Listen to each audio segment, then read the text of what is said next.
আসসালামু আলাইকুম dear student, সবাইকে স্বাগত জানাচ্ছি আমাদের সুন্দর একটি সাজেশন ভিডিওতে। তো এই ভিডিওতে আমাদের উপজেলার সুনামধন্য একটি স্কুল, যে স্কুল থেকে আমি কিনা পড়াশোনা করছি, সেই স্কুলের আগামীকাল হচ্ছে আমাদের রসায়নের টিউটোরিয়াল পরীক্ষা। তো ওই টিউটোরিয়াল পরীক্ষায় যারা তোমরা অনেক বেশি টেনশানে আসো, তোমাদের জন্য সবচেয়ে গুরুত্বপূর্ণ এবং কম্প্যাক্ট সাজেশন হচ্ছে এটা, আমি যেটা দিব এখন। এবং এই সাজেশন থেকে তুমি 100% শিওর থাকো যে তুমি ম্যাক্সিমাম কমন পাবা, ঠিক আছে? এবং এটা আমি কেন বলতেছি, তাহলে কি আমি কোশ্চিন ফাঁস করে দিচ্ছি নাকি এরকম কিছু না, এরকম কিছু না। আমি হচ্ছে তোমাদের যাতে প্রেশারটা অনেকটা কম থাকে, যেহেতু তোমরা ক্লাস 9-এ একদম শুরুর দিকে পরীক্ষাগুলো দিচ্ছ এবং সায়েন্সের সাবজেক্ট অনেক ভুল করার চান্স থাকে, এ কারণে তোমাদের কনফিডেন্স বাড়ানোর জন্য এই সময় সাজেশনটা দিচ্ছি। এবং সাথে সাথে তোমাদের যাতে অনেক বেশি হেল্পফুল হয় এবং ভাইয়ার প্রতি যাতে একটু আস্থা অর্জন করতে পারো, যে আমার যে পড়াশোনার একটু অভিজ্ঞতা, পড়ানোর যে একটু অভিজ্ঞতা আছে তোমাদের, এটা একটু জাজ করতে পারবে একটু হলেও, ঠিক আছে? তো সাপাহারের স্টুডেন্ট তোমরা যারা আসো, বিশেষ করে আল হেলাল স্কুলে তোমরা যারা পড়াশোনা করতেছো, আজকে হচ্ছে তোমাদের টিউটোরিয়ালের একদম রসায়নের সম্পূর্ণ সাজেশন আমি তোমাকে দিয়ে দেবো, একদম সিকিউ এবং এসকিউ, ঠিক আছে? তো চলো শুরু করি, দেখি আমাদের কি কি আছে। তো আমরা হচ্ছে দেখো, আল হেলাল টিউটোরিয়াল ক্লাস 9, আমি অলরেডি পিডিএফটা এখনই বানালাম, অ্যান্ড হচ্ছে তোমাদের জন্য স্পেশাল, তাই না? তোমরা তো আমাদের কাছে স্পেশাল।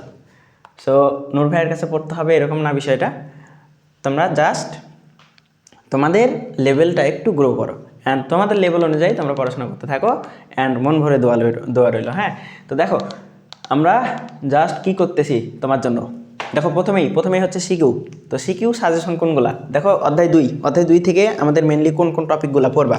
তো বই থেকে তোমার যদি ক্লিয়ার করা থাকে, একদম ক্লিয়ার যদি কনসেপ্ট থাকে, তাহলে তোমার দেখবা দুইটা টপিক সবচেয়ে ইম্পর্টেন্ট। একটা হচ্ছে আণবিক ভর থেকে আমাদের যে এই যে ব্যাপন হারের কনসেপ্ট, এটা প্রথম টপিক।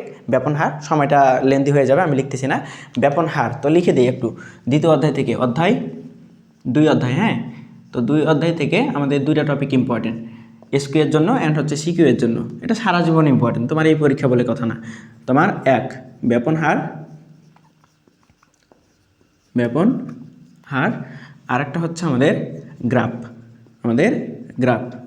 ঠিক আছে? অ্যান্ড যাদের কনসেপ্ট ক্লিয়ার নাই, অবশ্যই ক্লিয়ার করে তারপরে পরীক্ষা দিতে যাবা।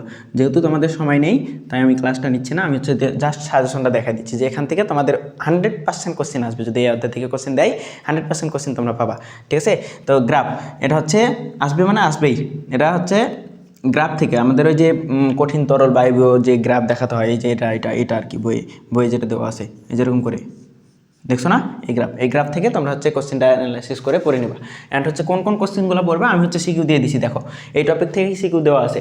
একটা কুমিল্লা বোর্ড 25-এর কোশ্চেন তুমি দেখবা, আর একটা যশোর বোর্ড 24-এর, তাহলে তোমার টাইপ 100% কাভার হয়ে যাবে। তুমি কোশ্চেনগুলো দেখলেই বুঝতে পারবা, ঠিক আছে? সাথে সাথে অনুশীলনী, কারণ কি আমাদের পরীক্ষার সময় কি হয়, পরীক্ষার সময় তোমাদের অনুশীলনীতে সারা বেশি ফোকাস করে, অ্যান্ড অনুশীলনের কোশ্চেন অনেক সময় তুলে দিবে, ঠিক আছে? তো এটা অনেক ইম্পর্টেন্ট বলে দিলাম। অ্যান্ড কোশ্চেনও ফার্স্ট মনে করো, তো তুমি এটা একটু দেখবা, ঠিক আছে? অ্যান্ড চলে আসো আমাদের মোস্ট ইম্পর্টেন্ট অধ্যায় হচ্ছে আমাদের 3 অধ্যায় থেকে তুমি কি দেখবা। 3 অধ্যায় থেকে সৃজনশীলের প্রত্যেকটা টাইপ আমাদের কভার করা, এটা হচ্ছে টার্গেট। আমি একদম রকেট সায়েন্স পড়ি নাই, ঠিক আছে? রকেট সায়েন্স দেখেও কোনো কিছু কমপ্লিট করে নাই, তুমি চাইলে ওই সাজেশন তৈরি করতে পারবা, কিন্তু তুমি এই মুহূর্তে বুঝতেছো না, তাই তো? এই কারণে এই হেল্পটা আমি তোমাকে করতেছি। তাহলে দেখো, তোমার যাতে সবগুলো টাইপ কাভার হয়, তুমি এখান থেকে চট্টগ্রাম বোর্ড 2024 দেখবা, সিলেট বোর্ড 2024, দিনাজপুর বোর্ড 2024।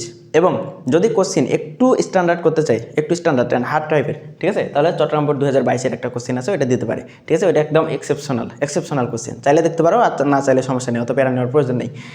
এর সাথে সাথে তোমরা অনুশীলনীর সব কিছু দেখবা, অনুশীলনীর জিনিসগুলো একটু দেখে যাবা, তাহলে দেখবা ইনশাল্লাহ সব টাইপ কমন পড়ে যাবে।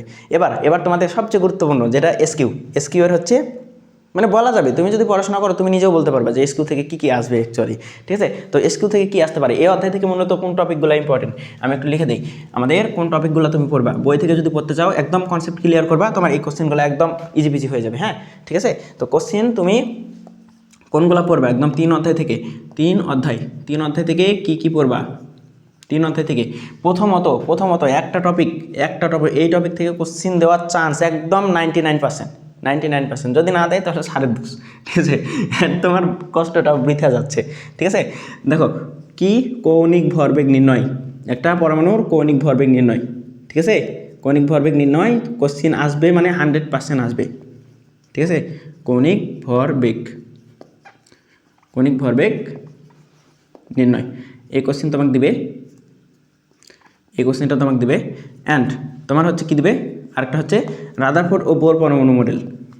বোর ও রাদারফোর্ড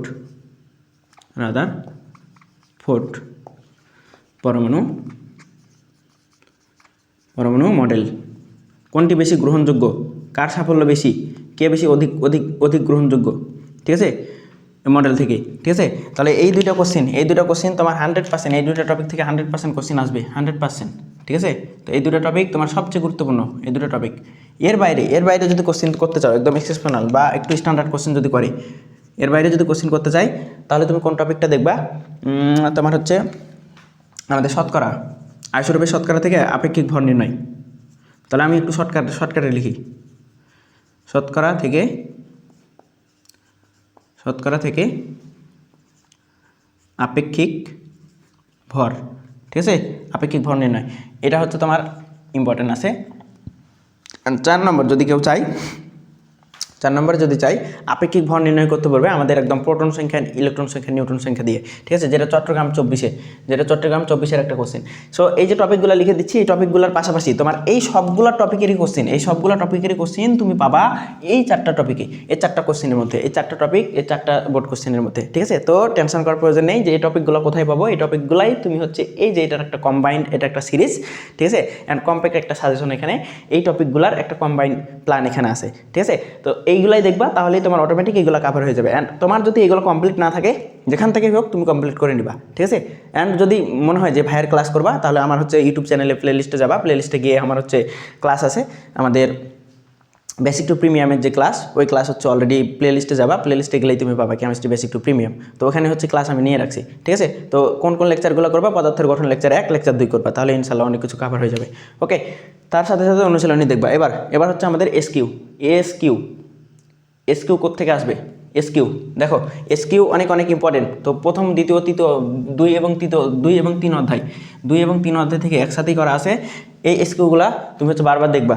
এই যে পরমাণুর কেন্দ্রে অবস্থিত প্রোটন সমূহ পরস্পরকে বিকর্ষণ করে কেন, এই জিনিসটা দেখবা। তার সাথে সোডিয়ামকে কেন তুমি, এটা থেকে তুমি কি বুঝো, এটার ব্যাখ্যা একটা দিতে চাইবে। অণু পরমাণুর পার্থক্য, তার সাথে সাথে দ্বিতীয় অধ্যায়, তার সাথে সাথে 2 অধ্যায়, এই যে জিনিসগুলো একটু রিলেট করবা। 2 অধ্যায় থেকে তুমি কি দেখবা, ওই যে আমাদের হচ্ছে ব্যাপন এবং নিঃসরণের যে পার্থক্য, এটা একটু দেখবা, ঠিক আছে। অ্যান্ড কোনটির ব্যাপন হার বেশি হবে, কোনটির ব্যাপন হার কম হবে, এই যে এই রিলেটেড ধরো একটা কোশ্চেন। ধরো এই যে তোমার হচ্ছে ব্যাপন এবং নিঃসরণের পার্থক্য, ব্যাপন এবং নিঃসরণের পার্থক্য, এটা আসবে।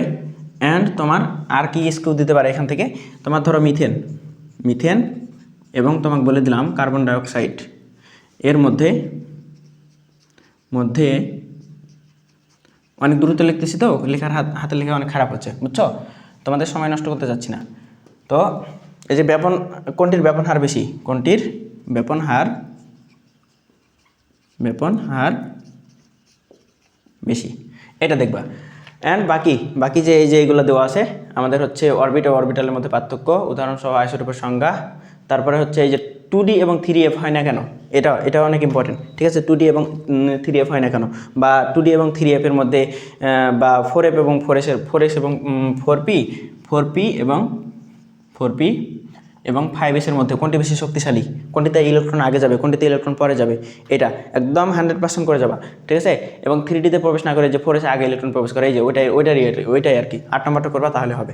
এবং ক্রোমিয়াম এবং কপারের ইলেকট্রন বিন্যাস ব্যতিক্রম, এই জিনিসগুলো দেখবা ইনশাল্লাহ তুমি 20-20 পেয়ে যাবা, ঠিক আছে। 20-20 পাওয়ার সম্ভাবনা অনেক বেশি এই সাজেশন থেকে। তাহলে এই সাজেশন তুমি একটু কমপ্লিট করে যাবা, তারপরে পরীক্ষা দিয়ে এসে যদি সাজেশন থেকে যদি কমন পাও, তাহলে ভাইকে একটু জানাবা যে ভাই অনেক জোস লেভেলের একটা সাজেশন ছিল। ইনশাল্লাহ আমরা নেক্সট চ্যাপ্টারে সাজেশন চাই, নেক্সট সাবজেক্টে সাজেশন চাই, ঠিক আছে। অ্যান্ড অবশ্যই সাফারে যারা আসো, সাফারের জন্যই তো ভিডিওটা করতেছি, অবশ্যই এনএসিতে আসবা, এনএসিতে তোমাদের সবসময় দাওয়াত রইলো, অবশ্যই ভাইয়ের সাথে দেখা করে যাবা, ঠিক আছে। আল্লাহ হাফেজ।